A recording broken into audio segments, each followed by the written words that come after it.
Hello, everybody.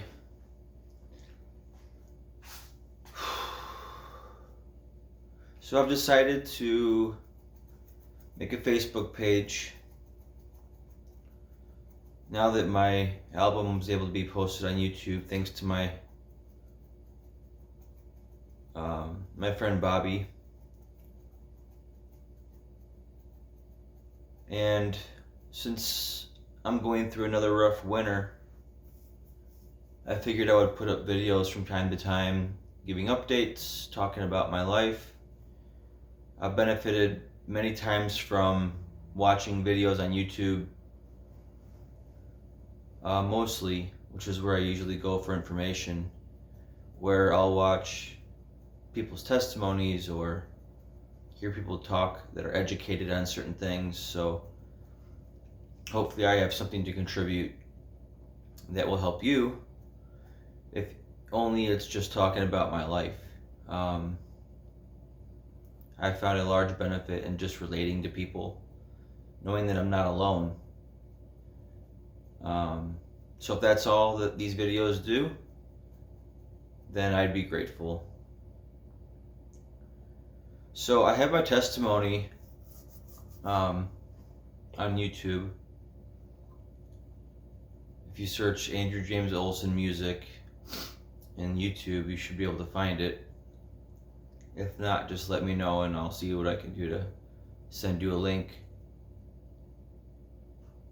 if you're looking for it.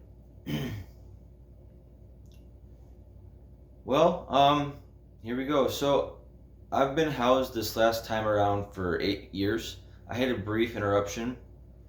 It was an intentional interruption. I went away to treatment. So more or less I've been housed for 8 years. For my first time having long-term housing in my 38 years. So usually what I don't have a diagnosis of seasonal affectiveness disorder, but it seems that I have it. I think that's common with a lot of people where their doctor doesn't literally have them diagnosed as having SAD, but I think a lot of people acknowledge things are tougher in the winter. Now, is it a clinical diagnosis simply because a person has a hard time in the winter? I don't think that's the case. There's a lot of variables going on. A lot of them are environmental.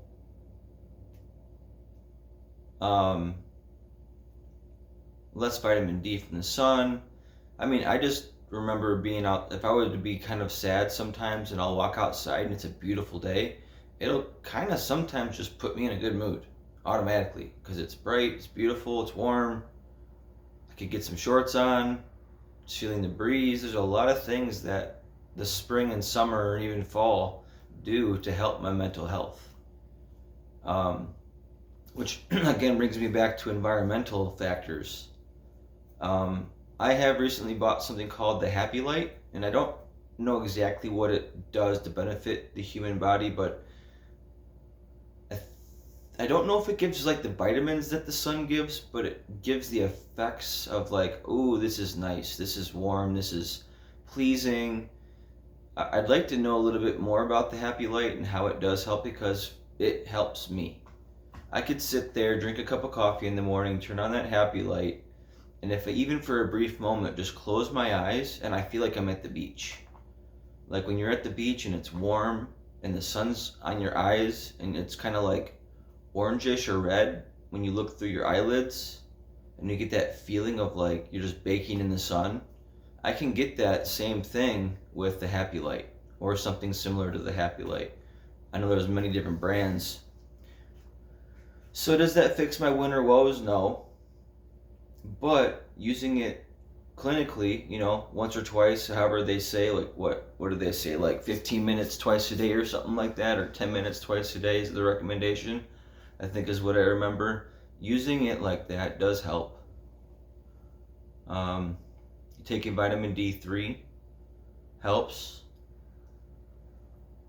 I think eating healthy, being that the stomach is this body's second brain, it produces all the things that the mind needs to create our hormones and our emotion, or like not our emotions, but like our hormones and our chemicals in our brain, right, that are linked to our emotions. So like, yeah, our diet is important for our mental health in the summer, but I think even so much more in the winter that we could almost eat our way to health. That if I was physically healthy from eating all the food, healthy gut bacteria, balanced my water pH in my body. Let's see. Let's say I never done cleanses, because I believe every human being in the United States needs to be doing cleanses to some degree throughout their life consistently, like maybe once every 5 years or once every 3 years. I don't know what the consistency needs to be, because I don't have the scientific evidence to make that conclusion, but I'm looking at doing a heavy metal cleanse, a microplastics cleanse, and a parasite cleanse. I've never done any of those.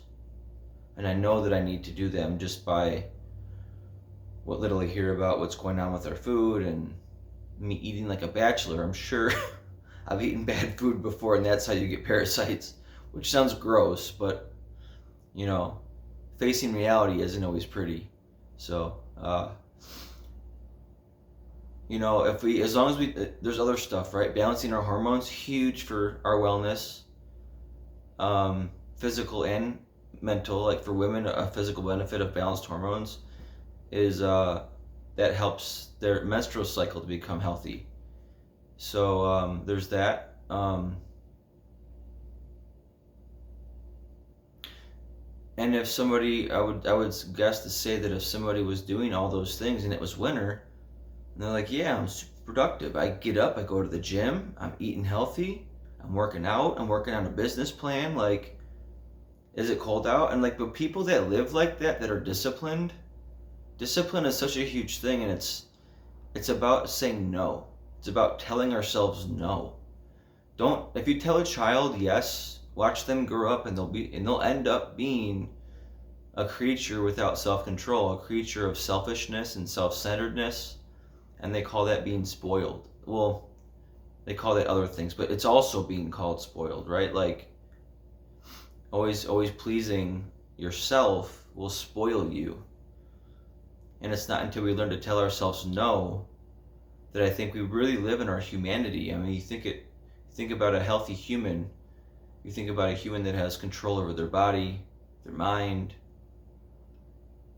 and the elements don't stop them from being productive. Elements of the world, the cold, the hot, should not stop us from being productive. There should always be an outlet for us to be able to do something productive, be healthy. Now, I'm not saying we should be mentally happy, mentally sound every year, every day of our life. I think at the same time, we could also be doing all of those things right and have something in our life cause us to somehow go in a funk, which seems somewhat of a paradox. But I mean, we are all so different and dynamic that we could be doing all the right things, and then our mom dies, and then we've been self-controlled and all these things. We might not, it's just kind of like percentages. I don't really necessarily believe in all the different theories of life that have been spoken about, like anything that can happen will. I don't remember who said that, but that's something that was said amongst the brainiacs of our history. And just because somebody lives a healthy life, does that mean that there's definitely going to be something that's going to make them go into a depression? Or I don't think that that's necessarily the case, but all I'm saying is that life is unpredictable and we can't control the outcome. And I've often found that in life there are lots of learning lessons, and those learning lessons often look like suffering of some sort. I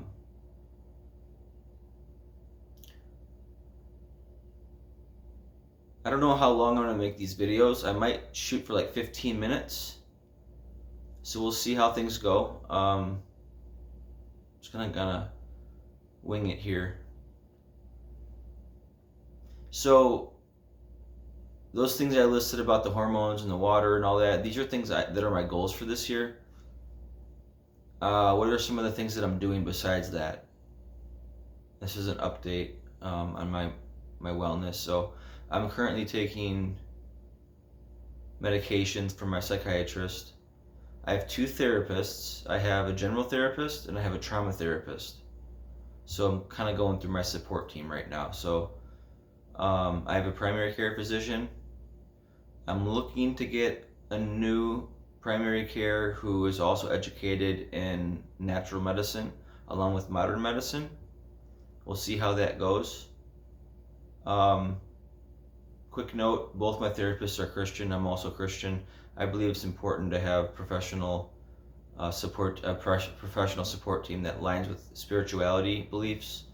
Not all of my support system aligns with my spiritual beliefs, but according to Psalms 1, it's suggesting that it uses the word counsel. It could be biased towards therapy, but if I could have a complete Christian support team, I would. I don't, but I'm still doing pretty good. I gained 35 pounds because when I started getting depressed this winter, I didn't have a place to go to do anything about it.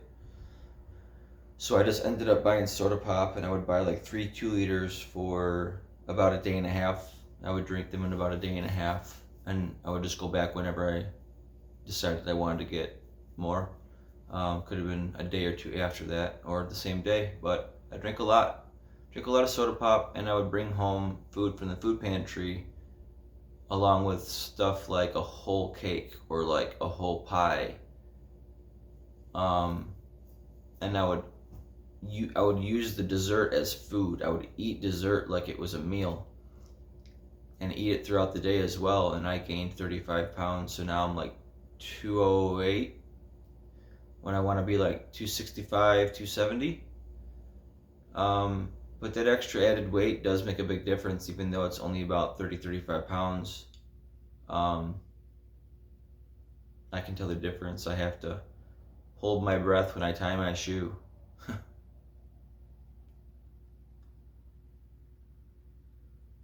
So I'm currently taking a break from volunteering. I'm taking a break from church.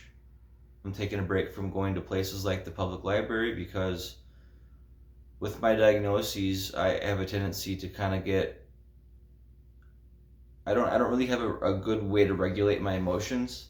And when I can't regulate my emotions, I can say things that are out of pocket. I can get frustrated, and people in public places don't respond to that well at all these days. And, I understand.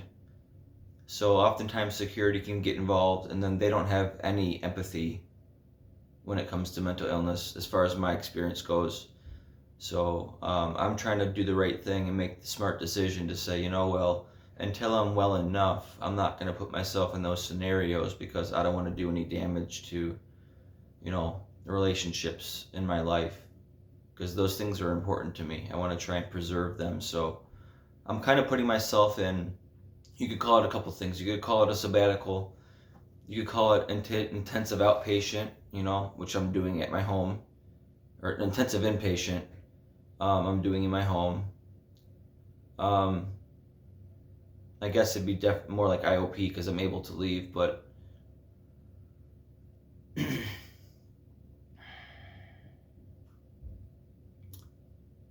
I had to figure out hobbies, right? So my outdoor hobby for the summer, spring, fall is archery. And then my indoor hobby for the winter time is now turned into crocheting, which I'm still learning. I'm a beginner. But I'm passionate about both my hobbies. So that helps me to spend some of my spare time in an environment where I'm getting regular dopamine doses versus what I get from my phone and all the videos, which is high dopamine doses. It's coming on 15 minutes here. I'm going to try and keep this at 15 minutes of video, more or less. So I'm going to stop the update there. And I'll do my best to just do a video as I'm led by God to do so. Could be tomorrow, could be a week. But I'll try and think of new content for each video so I don't repeat myself. We'll see how things go.